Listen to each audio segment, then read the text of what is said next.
Hi guys, and welcome back to my channel. It's your girl Aphronically Beautiful, and in today's video I'm going to be sharing with you guys 3 simple ways that you can tell whether your deep conditioner is working. Before we jump into the video, if you haven't already, go ahead and hit the subscribe button as well as the notification bell to be notified every time I upload a new video.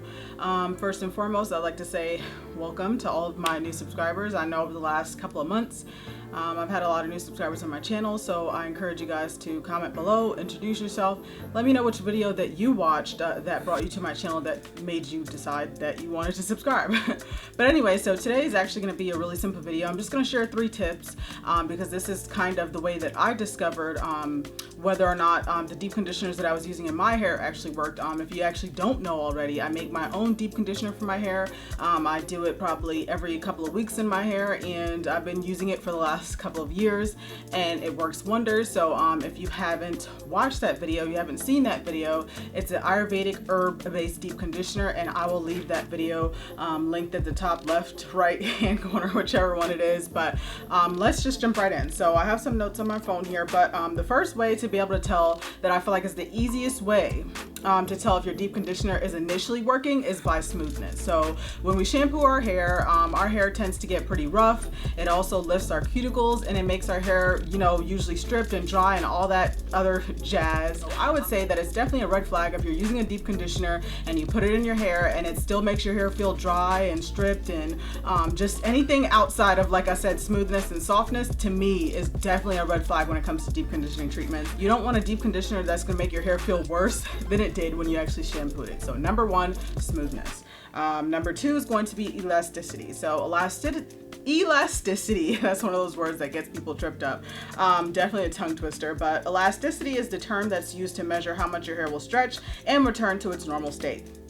In my opinion, I actually relate elasticity to actually shrinkage, and I may be different for everybody's hair, but I know for my hair, I notice my hair is in the most healthiest state when my hair is super shrunken. So I notice that if I have my hair in a curly state and I pull on my curl and it bounces right back, that's one way that I use to be able to tell whether my hair is healthy or not, because I know in the past when my hair was damaged, regardless of whether I had my hair curly or whether I had it stretched or whatever, I just noticed that when I used to put on my hair, like, it just didn't have any life. Or in essence, if I can simplify it, does your hair bounce back? So think about that when it comes to elasticity. And like I said, when it comes to deep conditioning, that should make your hair actually have more elasticity in it. And so with that being said, notice that your hair is much more healthy. It should have a high level of elasticity. So that's the second way to be able to tell whether your deep conditioner is working or not. Is your hair growing in elasticity, or is your hair really bad to the point where when you pull on it, it has no life, it has no bounce, it has no stretch or nothing of that nature. It just doesn't bounce back. It's pretty much just dead, as lifeless. You know, that is the second way that you should be able to tell whether your deep conditioner is working or not. So the third way is actually going to be moisture. So another way to discover if your deep conditioner is working is how well your hair reacts to moisture.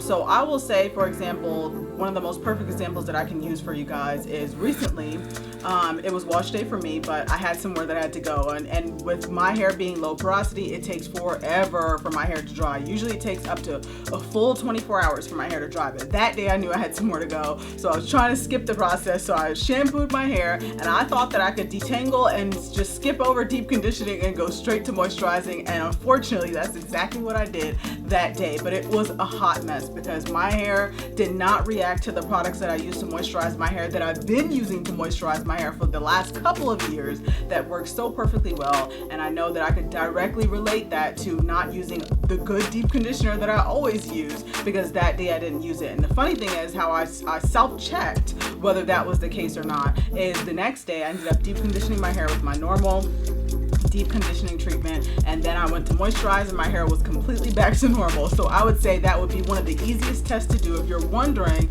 does your deep conditioner work or not, especially if it's something that you've been using for a long time. If you've only used a deep conditioner one time, sometimes our hair has to get used to stuff, so I wouldn't say just throw something out because it didn't work the first time. I would say use it a couple of times and see how your hair reacts. But for me, I've been using deep conditioner for years, so the one day that I didn't use it, that was the one day that my hair acted crazy. My hair did not react well to the products that I used to moisturize my hair, and it was just a complete mess. Like, my hair just was so raggedy that day, and then as soon as I deep conditioned my hair, I'm telling you, my hair got its life back. So I definitely want to highlight again that I make my own deep conditioner. I made that recipe in a video for you guys. That video actually went viral, so I would definitely say that you should check it out if you're looking for a DIY deep conditioner that you can make at home. Because realistically, can I just throw this out there? We need to stop using those 3-minute rinse out conditioners as deep conditioners in our hair, because I made that mistake years ago. I would just get any deep conditioner off the shelf,